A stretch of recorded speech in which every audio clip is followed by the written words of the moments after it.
উড়ায় দেয়।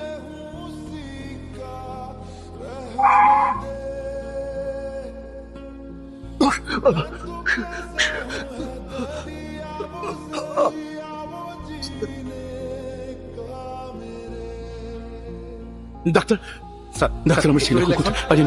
আরিয়ান স্যারকে অপারেশন থিয়েটারে পাঠানো হয়েছে।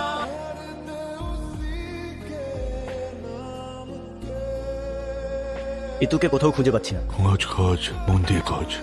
আলহামদুলিল্লাহ স্যার, অপারেশন সাকসেসফুল। আমার ছেলে সুস্থ হতে কতদিন লাগতে পারে? স্যার এখনই কিছু বলা যাচ্ছে না, তবে সময় লাগবে।